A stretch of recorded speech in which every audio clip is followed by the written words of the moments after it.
Hi, everybody. I'm Chicago psychic, medium, and intuitive consultant Mel Dorr. Welcome to my YouTube channel. You're probably wondering why I'm wearing this thing around my neck. There's nothing wrong with my neck. It is just really cold here in Chicago. Um, the temperature is 13 degrees, and with the chill factor, it's probably like around 2 or 3 below. So it's really cold.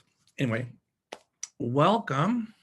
I want to say a special hello to my friend Gina Landini. I am so proud of her daughter. Her daughter's name is Teresa Josephchek, and Teresa is an LPN, but she's in RN school learning to be a nurse.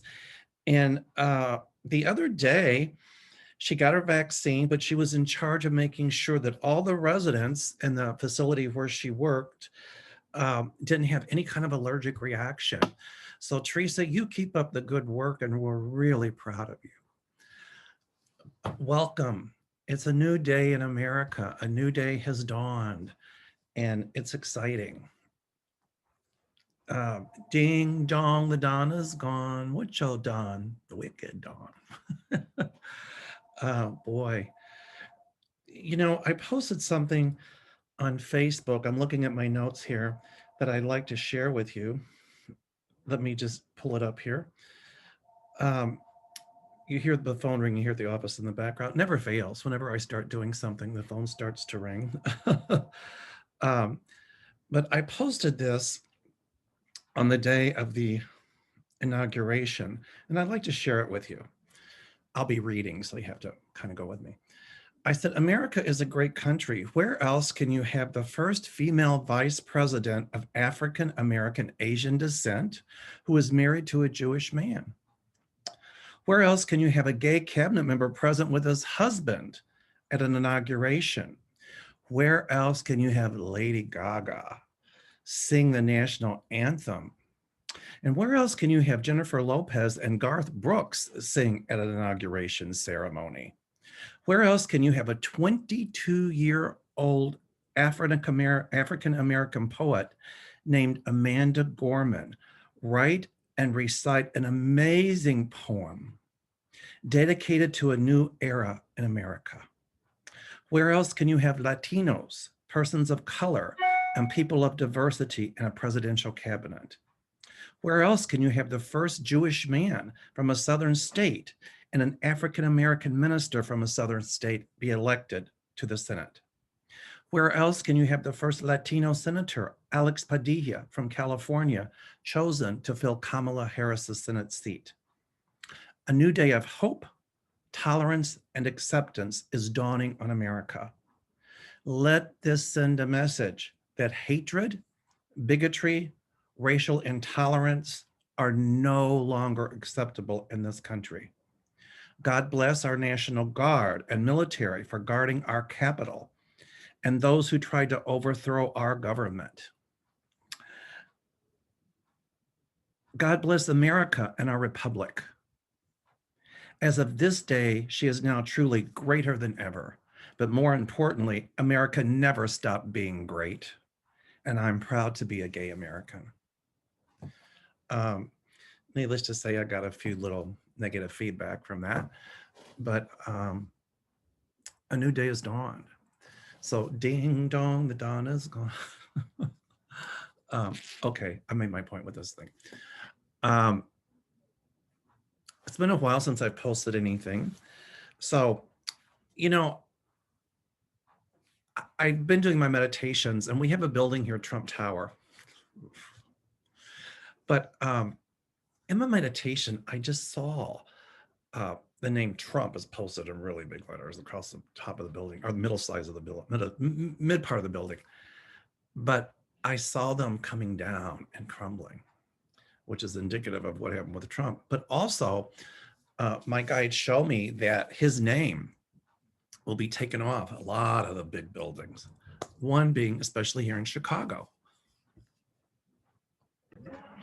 I'm sorry, my office, somebody was at the door. I had to go open the door.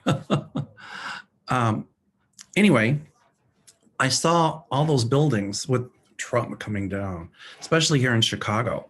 The other thing I saw, my guides showed me as I was meditating, I saw a marriage certificate with his name on it, and it was just crumbling.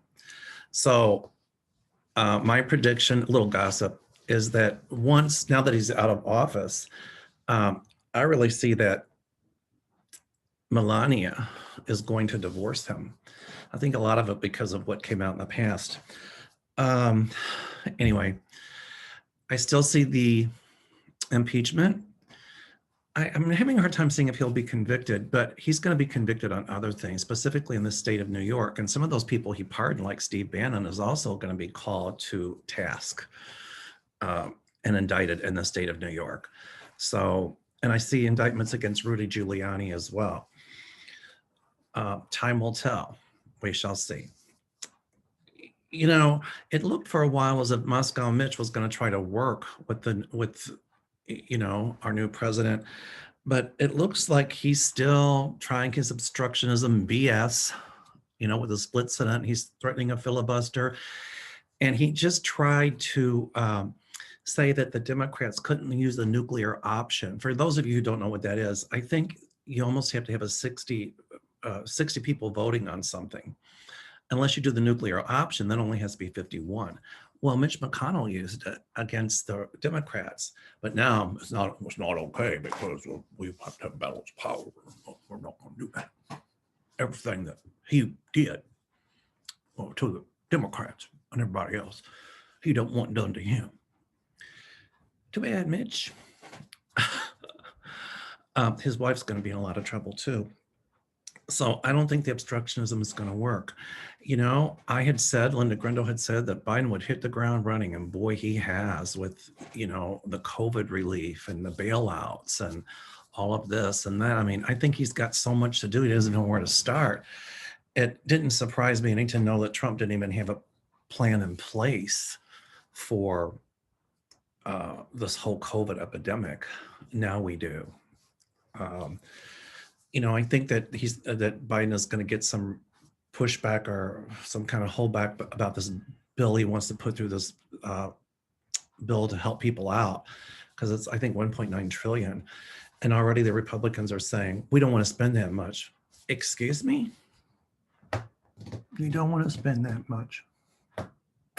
You let Donald Trump spend more money than any American president in history.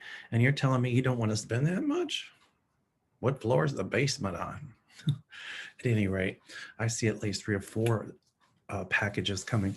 And Joe Biden also signed an executive order back in the Paris Peace Accords. Yay. Oh my goodness, raising minimum wage. Yay. Things to get the economy moving. He's really going to focus though on COVID. Ted Cruz, boy, I watched him interrogate Pete Buttigieg. Congratulations. First gay person we've had in the cabinet. First outwardly gay person we've had in the cabinet. I'm sure a lot of them are. They just went out of the closet. Boy, Buttigieg held his own. He did a great job. And I think, once again, he'll run for president at some point and probably will end up being the president. Is America ready for a gay president? Let's hope. Anyway, I was so pleased to see that.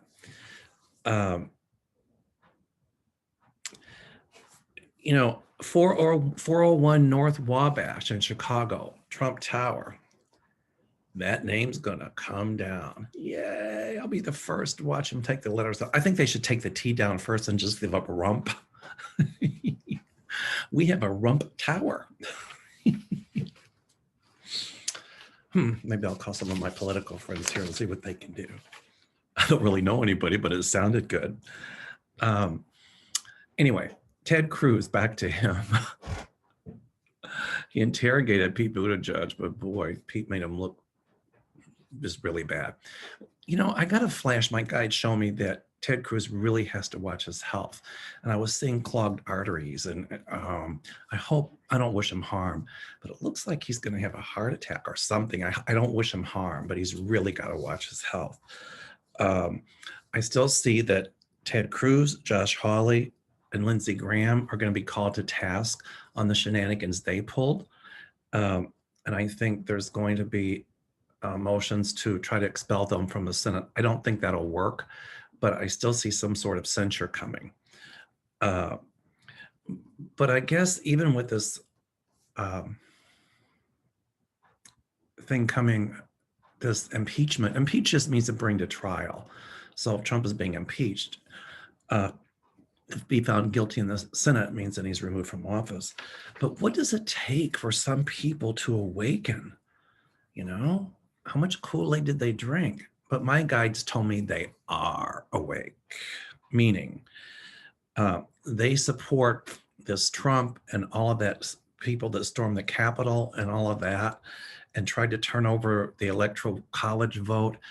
The only reason they did that is because it was a shroud for their underlying racism, but also a way to play to Trump's base. That's exactly what they're trying, to hold on to power. And it won't work. We'll see more violence, my guides tell me, unfortunately.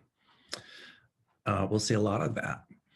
But my guides also show me investigations into the people that are creating this, who are trying to overthrow the government. And they will be prosecuted. They will. I believe in peaceful protest, but I don't believe in trying to overthrow the government and rioting and killing people. That's just wrong on so many levels. Anyway, many Republicans were courageous enough to speak up. But in my opinion, the rest of them are cowards. They just try to hold on to the political power. I think that, anonymously threatening a senator's life is an act of cowardice. Those people that marched on the Capitol that were chanting, "Kill people, hang Mike Pence," in my opinion, are cowards. So, a few more things. I see Purdue in Georgia getting in a lot of trouble. Lindsey Graham as well for his infamous phone call. Moscow Mitch's wife is in deep doo-doo. So there's going to be indictments there, I feel. Once again, I see Flynn going back to jail. I don't know what they'll do, but I see him going back to jail. I keep saying at least 2 or 3 Republican senators switching to the Democrats. So, buckle your seatbelts. It's still going to be a tough ride, a rough ride, but we will survive. I think our democracy is at least for 4 more years secure. Anyway, I'll get back to more later. I watched Inauguration Day and oh my goodness, I cried. I mean, Lady Gaga singing the national anthem. Oh, Jennifer Lopez, Amanda Gorman, that poem, which is so beautiful. Garth Brooks. I cried. It was just, I felt like a pall had been lifted from this country. Anyway, I'll continue my videos more later with my predictions. I just wanted to touch base with everybody and say hello and stay warm. If you're in a warm climate, I envy you because it's cold here. All right, I'll give you more later. As I said, I'm going to be a regular on Linda Grindle's YouTube channel. I wish you the best and namaste.